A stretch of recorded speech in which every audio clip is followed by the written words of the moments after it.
신약 성경 128페이지, 129페이지, 누가복음 19장 28절에서 40절까지 저와 여러분이 한 절씩 교독하고 마지막 절은 같이 읽도록 하겠습니다. 예수께서 이 말씀을 하시고 예루살렘을 향하여 앞서서 가시더라. 감람원이라 불리는 산 쪽에 있는 벳바게와 베다니에 가까이 가셨을 때에 제자 중 둘을 보내시며 이르시되 너희는 맞은편 마을로 가라. 그리로 들어가면 아직 아무도 타보지 않은 나귀 새끼가 메어 있는 것을 보리니 풀어 끌고 오라. 만일 누가 너희에게 어찌하여 푸느냐 묻거든 말하기를 주가 쓰시겠다 하라 하시니 보내심을 받은 자들이 가서 그 말씀하신 대로 만난지라.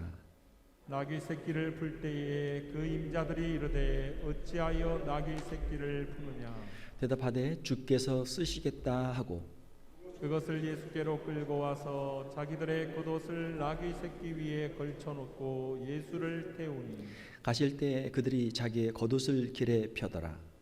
이미 감람산 내리막길에 가까이 오심에 제자의 온 무리가 자기들의 본 것 모든 능한 일로 인하여 기뻐하며 큰 소리로 하나님을 찬양하여 이르되 찬송하리로다. 주의 이름으로 오시는 왕이여 하늘에는 평화요 가장 높은 곳에는 영광이로다 하니 무리 중 어떤 바리새인들이 말하되 선생이여 당신의 제자들을 책망하소서 하거늘 대답하여 이르시되 내가 너희에게 말하노니 만일 이 사람들이 침묵하면 돌들이 소리 지르리라 하시니라.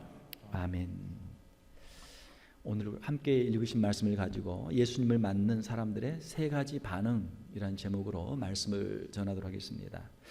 오늘은 예수님이 예루살렘에 입성하신 날을 기념하는 종려주일입니다. 종려주일로부터 예수님이 잡히시고 십자가를 지시는 한 주간을 우리가 고난주간이라고 하죠. 오늘은 예수님이 예루살렘에 입성하실 때 예수님을 맞이하는 사람들의 세 가지의 모습을 우리가 살펴보면서 우리의 신앙생활의 모습을 우리가 한번 생각해 보도록 하겠습니다. 자, 모든 일에는 세 가지의 반응이 있죠. 그 일에 대해서 아주 무감각한 반응이 없는 그런 사람들과 또 그 일을 적극적으로 환영하는 사람들, 또 그 일을 싫어해서 그 일을 배척하는 사람들, 크게 이렇게 한 세 가지의 반응이 있을 것입니다. 첫 번째로 예수님이 입성하실 때 예수님의 입성을 알지만 예수님의 입성을 자신들이 환영하지는 않았던 사람들이 있습니다. 예수님이 예루살렘을 향하여 가실 때 벳바게와 베다니 가까이 가셨을 때 제자 둘을 보내시며 맞은편 마을로 가서 나귀 새끼를 풀어 끌고 오라고 하셨습니다. 예수님이 겸손한 메시아로서 나귀 새끼를 타고 이제 예루살렘에 입성하시기 위한 것이었죠. 보내심을 받은 제자들이 그 임자를 만나서 주께서 쓰시겠다 하고 그 나귀를 주님께로 끌고 왔습니다. 예수님이 타고 입성할 나귀를 빌려준 주인, 그 주인은 어떻습니까? 예수님의 제자들의 말을 듣고 예수님이 타고 입성하실 나귀는 빌려줬어요. 그러나 그들은 예수님의 입성을 환영하기 위해서 직접 오지는 않았습니다. 그들 생각에 예수님이 좋은 분인 것은 알고 있었고 또 좋은 일에 쓰실 것으로 알고 있었기 때문에 자기의 나귀를 빌려주었던 것이죠. 그러나 딱 거기까지만이었습니다. 나귀는 보냈지만 자신들은 직접 오지 않았기 때문이죠. 나귀 주인들은 나귀는 빌려주었지만 그들이 예수님의 입성을 환영하거나 축하하는 모습은 전혀 보이지 않고 있습니다. 우리의 신앙생활 가운데서도 우리가 주님을 섬긴다고 하면서 자신의 소유의 일부는 주님 앞에 드릴 수 있지만 자신의 마음은 드리지 않는 사람들도 있습니다. 시간을 내거나 물질은 내어주지만 자신의 마음은 주님께 드리지 않는 그런 사람들이 있는 것이죠. 만약에 나귀하고 나귀의 주인을 우리가 한번 비교해 본다면 만약에 그 자리, 예수님이 예루살렘에 입성하시는 자리가 천국의 자리라면 어떻게 되겠습니까? 나귀들은 주님을 모시고 천국에 들어가겠죠. 그러나 나귀를 빌려준 그 주인들은 천국에 들어가지 못하죠. 자기의 나귀는 천국에 들여보내고 자기는 천국에 들어가지 못한다면 얼마나 어리석은 일입니까? 오늘날도 예수님의 십자가의 고난과 부활을 우리가 이야기합니다. 많은 사람들이 고난주간의 이야기를 듣고 많은 사람들이 부활절의 이야기를 들어요. 알고 있죠. 그러나 사람들의 반응은 어떻습니까? 사람들은 고난주간과 부활절의 반응에 대해서 그들은 너무 무덤덤하게 사람들이 반응을 하고 있죠. 학교들이 스프링 브레이크를 하죠. 스프링 브레이크를 하면은 사람들은 휴가를 생각합니다. 어디 놀러 갈 걸 생각합니다. 주님의 고난과 주님의 부활과는 전혀 관계없는 우리의 일상의 삶을 우리는 계획하게 되는 것이죠. 사랑하는 성도 여러분, 우리가 교회를 다니면서 우리가 이 정도까지, 내가 주님 앞에 드리는 건 이 정도까지, 헌금은 이 정도까지, 시간은 이 정도까지, 우리가 어떤 선을 정해놓고 신앙생활을 하지는 않습니까? 나귀 주인은 그가 스스로 생각하기를, 내가 주님 앞에 나귀를 내가 빌려드렸으니까 나도 내 할 만큼은 했다. 아마 스스로 그 안에서 만족을 했을지도 모르겠습니다. 어떤 분들은 신앙생활을 하는데 신앙생활에 있어서, 그래 내가 교회를 다니는데, 내가 신앙생활을 하는데 내가 좀 더 인격적으로 훌륭한 사람이 되고, 내가 사람들과의 관계를 잘하고 예의를 잘 갖추는 내가 좋은 사람이 되기 위해서 신앙생활을 해야지, 아마 그렇게 생각하는 사람도 있을 거예요. 교회에 와서 신앙생활을 하면서도, 예배에 참여하면서도, 사람들을 만나면서도 어느 선을 정해놓고 예의를 갖추고, 나는 이 정도면 나는 괜찮은 사람이야, 나는 인격을 갖춘 사람이야, 사람들을 대할 때, 신앙생활 할 때 이 정도는 나는 하니까 괜찮은 사람이야, 스스로 아마 선을 정해놓고 신앙생활을 하는 사람들도 있을 것입니다. 그러나 나귀 주인처럼 주님 앞에 나와서 주님을 전심으로 예배하지 못하고 주님 앞에 서지 못하는 사람들이 너무나 많이 있다라고 하는 것입니다. 우리가 고난주간을 맞이하면서 주님의 십자가가 나를 위한 십자가요, 사망 권세를 이기고 부활하신 주님의 부활이 나를 위한 부활임을 고백하고 깨닫는 우리 귀한 성도들이 되시기를 주님의 이름으로 축원합니다. 고난주간과 부활절이라고 하는 이 절기가 나와는 아무 관계없는 절기가 아니고, 내가 전심으로 주님 앞에 서서 주님 앞에 찬송하고 주님 앞에 우리의 죄를 회개하고 주님의 그 십자가의 능력과 부활의 권능을 체험할 수 있는 절기가 되시기를 주님의 이름으로 축원합니다. 자, 두 번째 사람들이 있습니다. 예수님의 입성을 진심으로 환영하는 사람들이 있습니다. 예수님이 예루살렘에 입성하실 때 제자들의 온 무리가 기뻐하며 하나님을 찬송하였습니다. 여기 보게 되면은 제자들의 온 무리 이렇게 되어 있어요. 제자 누굽니까? 예수 그리스도를 따르는 사람들이죠. 예수 그리스도를 전심으로 따라다니는 사람들입니다. 예수님을 따르던 무리들은 자신들이 본 바 모든 능한 일을 인하여 예수님의 예루살렘 입성을 환영하였습니다. 자신들이 본 바 모든 능한 일은 무엇입니까? 누가복음 18장에 보게 되면은 예수님이 예루살렘에 오시는 길에 맹인의 눈을 고쳐 주셨죠. 바디메오의 눈을 뜨게 해 주셨죠. 그리고 또한 나사로를 살려 주셨죠. 이분이 바로 하나님이 보내신 분이구나. 이분이 바로 하나님의 능력을 가지고 계신 분이구나. 이분이 바로 우리의 메시아로 오신 분이구나. 그들은 예수님의 그 행하신 능력들을 보면서 예수님을 기뻐하며 큰 소리로 하나님을 찬양했습니다. 찬송하리로다 주의 이름으로 오신 왕이요, 하늘에는 평화요, 가장 높은 곳에는 영광이로다. 찬송하리로다 주의 이름으로 오시는 왕이요 라고 하는 이 표현은 시편 118편 26절에 있는 메시아 대망의 시편의 내용입니다. 여호와의 이름으로 오는 자가 복이 있으며, 여호와의 이름으로 오는 자, 주의 이름으로 오시는 왕, 메시아, 우리의 구원자라는 그런 뜻이죠. 하늘에는 평화요, 가장 높은 곳에서는 영광이로다라고 하는 이 표현은 누가복음 2장 14절에 있는 예수님이 이 땅에 태어나실 때 천사들이 불렀던 찬송을 생각하게 하는 그런 말씀이죠. 메시아가 이 땅에 오심으로 말미암아 평화가 임하게 되고 또 하나님께는 영광이 되는 일이 있게 됨을 여기에선 찬송하고 있는 것이죠. 자, 예수님의 제자들은 예수님을 메시아로 맞이하면서 그들은 주님을 영접했습니다. 마태복음과 다른 복음서를 보게 되면은 사람들이 예수님의 입성을 기뻐하고 환영하며 자신들의 겉옷을 길에 펴고 나무 가지를 베어서 팜트리죠. 종려나무 가지를 베어 가지고 길에 펴고 앞에서 가고 뒤에서 따르며 소리 높여 호산나를 외칩니다. 호산나 다윗의 자손이여 찬송하리로다. 주의 이름으로 오시는 이와 가장 높은 곳에서 호산나 하더라. 이 호산나의 뜻은 무엇입니까? 호산나의 뜻은 우리를 지금 구원하소서라는 뜻입니다. 영어로 하게 되면은 Save us now 그런 뜻이죠. 이 호산나는 아람어입니다. 아람어는 그 당시 예수님이 활동하실 때 그 당시 사람들이 사용하던 이 구어체죠. 아람어로 호산나입니다. 이 호산나는 히브리어인 호시아나의 이제 축약 형태죠. 히브리어로 호시아나는 호시아라고 하는 구원이라고 하는 뜻과 나라고 하는 지금의 결합 형태로 주여 지금 우리를 구원하소서라는 기도문의 일부였습니다.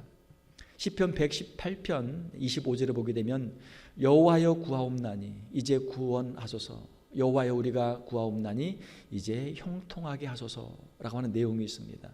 자, 여기에서 이제 구원하소서라고 하는 내용이 호시아나로 히브리어로 기록이 되어 있죠.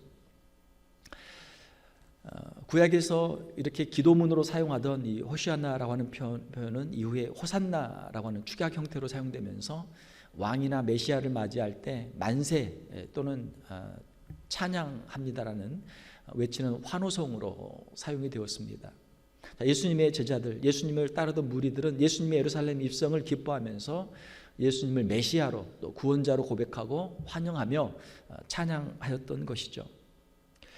그들은 예수님을 갈릴리 나사렛에서 나온 선지자로 인정하고 환영했습니다. 그들은 예수님이 그들이 오랫동안 기다리던 메시아로 오신 것을 기뻐하고 환영했던 것이죠. 사랑하는 성도 여러분, 우리의 심령 가운데도 예수님을 전심으로 기쁨으로 맞이할 수 있는 저와 여러분들이 되시기를 주님의 이름으로 축원합니다. 오늘은 고난주간이 시작되는 종료주일입니다. 예수님께서 우리를 구원하시기 위해서 십자가를 지시기 위해서 예루살렘에 입성하신 것을 기념하는 주일이죠. 우리가 이제 내일부터 우리가 고난주간을 맞이하게 되는데 한 주간 동안 우리가 주님의 그 은혜를 기억하며 십자가의 그 은혜를 깊이 묵상하며 우리가 한 주간을 보내야 될 줄 믿습니다. 오늘 우리 종료주일을 맞이하면서 예수님의 예루살렘 입성을 진심으로 환영하고 그 은혜를 크게 찬송할 수 있는 저와 여러분들이 다 되시기를 주님의 이름으로 축원합니다. 자, 세 번째로는 예수님을 환영하는 사람들을 오히려 책망하는 사람들이 있습니다. 누굽니까? 바리새인들이죠. 바리새인들은 예수님의 입성을 기뻐하며 호산나를 외치는 예수님의 제자들을 싫어하고 예수님께 그 제자들을 책망하도록 그렇게 말하고 있습니다. 바리새인들은 누굽니까? 바리새인들은 율법에 열심히 있는 종교적인 사람들입니다. 신앙이 없거나 종교에 대해서 무지한 사람들이 아니고 나름대로 하나님에 대한 신앙이 있다라고 말하는 사람들이고 어떻게 보면은 다른 누구보다도 더 열심히 있는 사람이라고 스스로 자기를 자랑하는 사람들이죠. 나름대로 종교적 열심히 있던 사람들이었습니다. 자, 그런데 바리새인들은 왜 예수님을 환영하지 않았습니까? 그들은 자신들의 전통과 관습에 얽매여서 외식적인 율법의 준수와 종교적인 형식으로 자신들의 종교 생활을 묶어 놓았기 때문이죠. 그들은 사람들 앞에서 자신들의 외면적인 율법의 준수를 통해서 사람들에게 인정을 받고 칭찬받는 것을 그들은 기뻐했습니다. 그런데 예수님께서는 그들의 외식과 그들의 위선을 책망하시고 그들의 그 내면에 있는 것들을 드러냈기 때문에 예수님을 그들이 기뻐하지 않았던 것이죠. 어떻게 생각하면 그들은 예수님을 자신의 라이벌로 아마 생각을 했을 것입니다. 자신들이 가지고 있는 율법에 대한 해석과 그들의 전통과 그들의 자랑들에 대해서 예수님이 다른 식으로 복음을 말씀하시고 자신들의 율법에 대해서 책망하실 때 예수님을 자신의 아마 종교적 라이벌로 생각을 했을 수도 있습니다. 오늘날의 유대교와 같은 것이죠. 예수님을 메시아로 인정하지 않고 율법을 지킴으로 자신들이 구원받을 수 있다. 자신들이 만들어 놓은 율법의 다양한 조항들을 가지고 그 율법을 지키는 그런 사람들이었습니다. 그들은 자신들의 종교적 전통과 형식에 갇혀서 예수님을 메시아로 영접하지 않았던 것입니다. 예수님은 그런 바리새인들을 향해서 말씀하셨습니다. 내가 너에게 말하노니 만일 이 사람들이 침묵하면 돌들이 소리 지르리라. 지금 예수님의 입성을 기뻐하며 호산나를 외치는 이 사람들이 찬양하지 않으면, 침묵하면 돌들이 소리를 지를 것이다. 인간은 만물의 영장으로 하나님의 형상대로 지음받은 존재들이죠. 우주 만물 가운데 가장 지혜로운 존재가 인간입니다. 자, 그런데 바리새인들은 자신들이 만든 종교적 형식과 편견에 갇혀서 예수님을 환영하지 않고 있어요. 오히려 예수님을 배척하는 것이죠. 그래서 예수님은 그들을 책망하시면서 온 우주 만물이 예수님의 영광을 다 알고 있는데 왜 너희들은 예수님의 영광을 알지 못하느냐, 왜 예수님을 환영하지 못하느냐라고 그들을 책망하고 계시는 것이죠. 예수님은 바리새인들을 책망하시고 결국 예수님을 배척하고 십자가에 못 박고 이제 멸망을 당하게 될 예루살렘을 보시며 슬퍼하셨습니다. 이 뒤에 누가복음 19장 41절 후반부에 보시게 되면 44절에 보게 되면 돌 하나도 돌 위에 남기지 아니하리라. 예루살렘의 멸망에 대해서 주님이 예언하셨죠. 예수님의 예언대로 결국 예루살렘은 주 70년에 로마에 의해서 완전히 무너지게 됩니다. 예수님을 영접하지 않은 유대인들에게 하나님께서는 예루살렘의 성벽의 돌들을 통해서 하나님의 준엄한 심판을 증거하게 하신 것이죠. 그들이 예수님을 영접하지 않고 오히려 예수님 십자가에 못 박았기 때문에 하나님께서는 그 예루살렘에 엄한 심판을 내리셨던 것이죠. 사랑하는 성도 여러분, 예수님을 영접하지 않고 배척하면 결국 하나님의 준엄한 심판을 받게 되는 줄로 믿습니다. 예루살렘의 멸망의 사건은 앞으로 임하게 될 종말에 있을 마지막 심판에 대한 하나의 예고편이죠. 지금도 예수님을 믿지 않고 예수님을 배척하는 수많은 사람들이 있습니다. 많은 사람들이 예수님이 이 땅에 오신 것을 알고 있고 예수님이 십자가를 지신 것을 알고 있고 예수님이 죽음에서 부활하신 소식을 듣고 있지만 예수님을 영접하지 않고 예수님을 믿지 않고 있는 사람들이 훨씬 많죠. 오늘날도 또한 바리새인들처럼 자신들의 전통과 편견으로 예수님을 알지 못하고 예수님을 환영하지 못하고 찬송하지 못하는 사람들이 많이 있습니다. 자신들의 만든 전통과 자신들의 관습과 자신들의 형식이 더 중요한 거예요.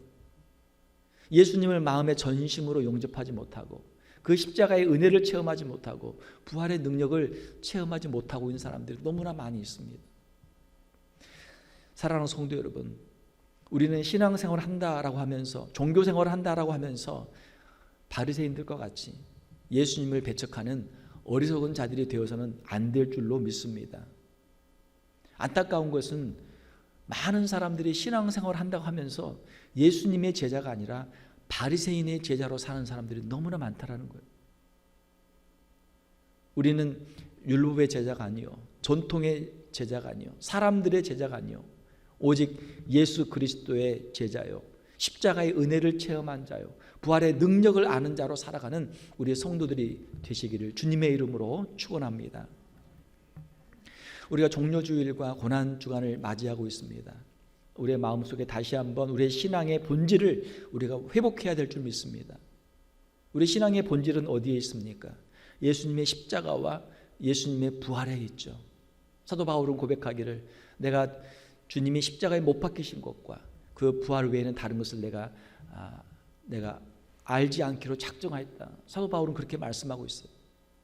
예수 그리스도의 십자가의 증인이요, 예수 그리스도의 부활의 증인의 삶을 그는 감당했던 것이죠.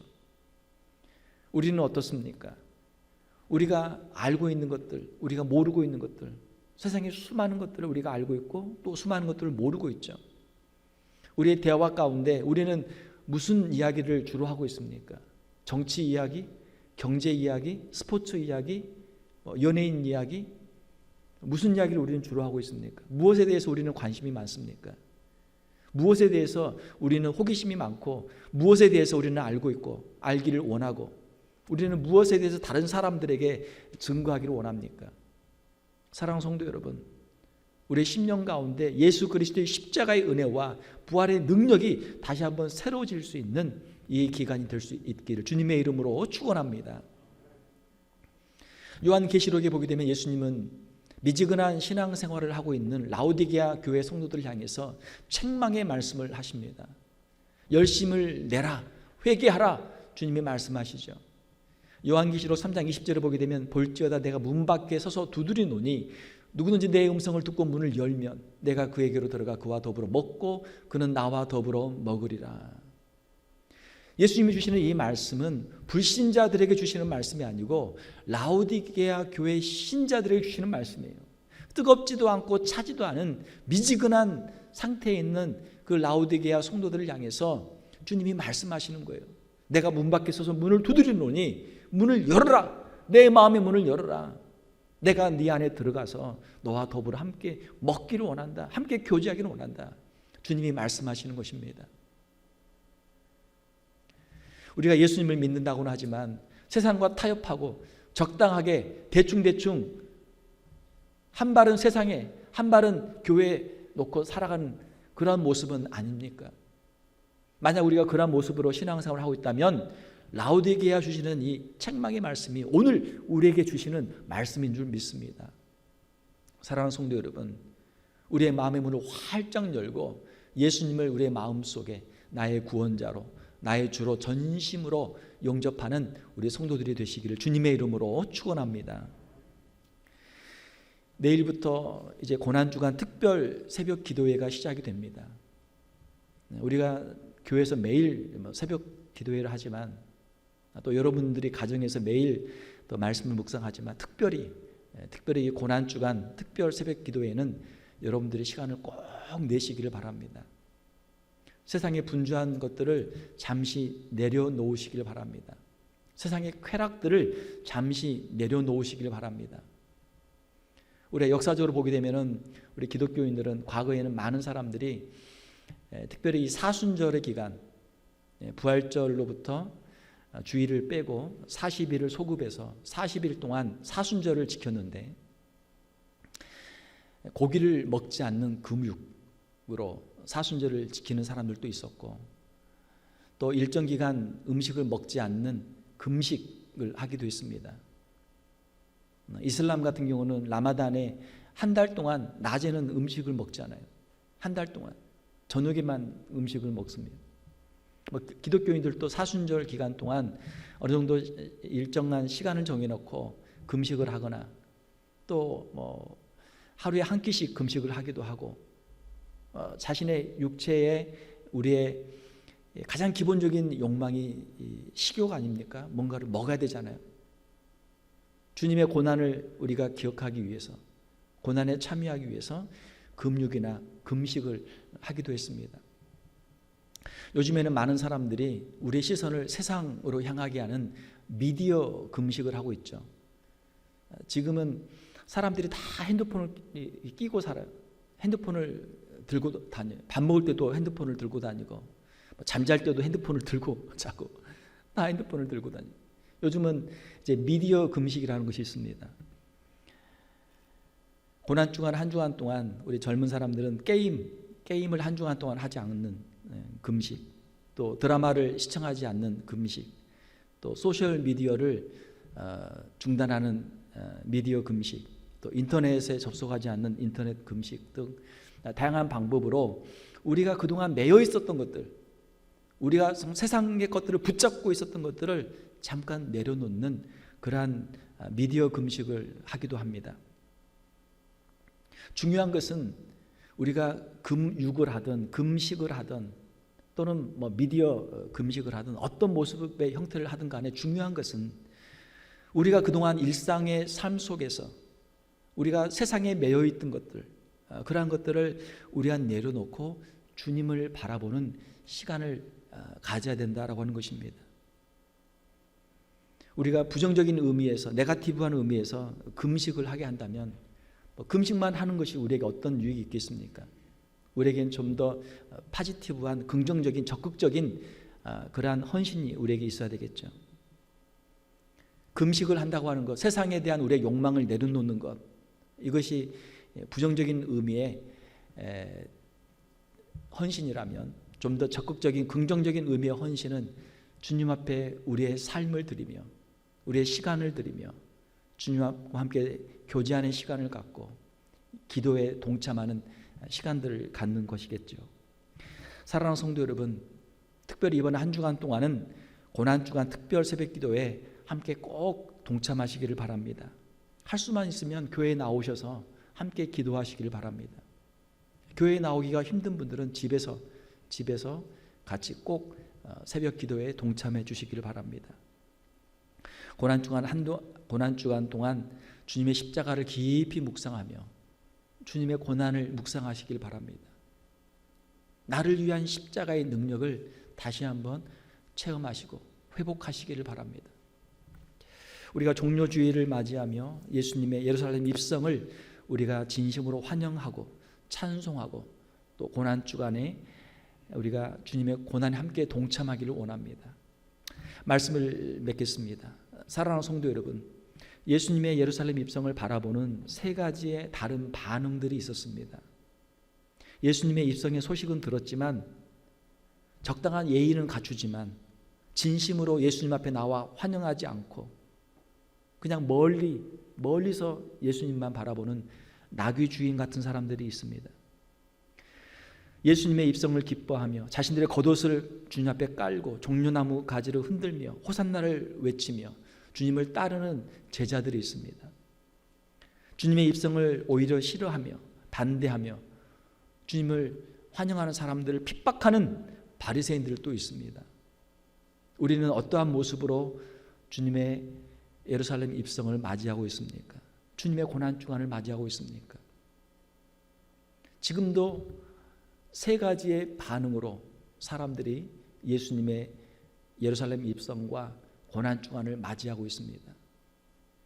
신앙생활을 한다고 하면서도 뭐 또 절기가 오는구나, 뭐 그냥 이대로 또 지나가겠지, 너무나 무덤덤하게 무감각하게 자신의 일상의 삶에 매여서 주님의 십자가와는 전혀 관계없는 그런 삶을 사는 사람들도 있습니다.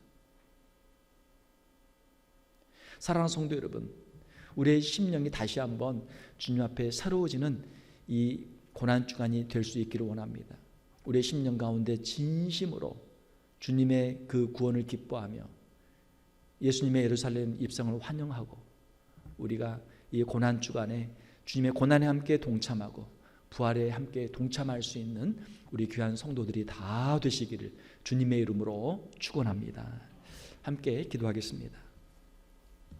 하나님 아버지, 이 시간 예수님이 예루살렘에 입성하시는 모습을 바라보는 사람들의 세 가지 반응을 우리가 함께 생각해 보았습니다. 종료주일과 고난주간, 부활절을 맞이하는 우리는 과연 어떠한 모습으로 있는지 우리 자신들을 돌아보기를 원합니다. 혹시라도 우리의 신앙이 무감각해진 미지근한 신앙 가운데 있다면 다시 한번 주님 앞에 엎드리게 하시며 신앙의 열정과 신앙의 은혜를 다시 한번 회복할 수 있는 우리 귀한 성도들 다 되게 하여 주시옵소서. 주님의 십자가를 깊이 체험하게 하시고 그 십자가의 은혜가 우리의 심령 가운데 강같이 흐르게 하여 주시옵소서. 예수 그리스도의 부활의 능력을 체험하게 하시고 영생의 소망을 가지고 남은 인생을 믿음으로 승리하는 우리 귀한 성도들 다 되게 하여 주시옵소서. 고난주간 가운데 함께하여 주시며 우리의 삶을 온전히 주님께 헌신하게 하시고 주님의 참된 제자의 삶으로 주님 앞에 설 수 있는 우리 귀한 성도들 다 되게 하여 주시옵소서. 거룩하신 우리 주 예수님의 이름으로 기도하옵나이다. 아멘.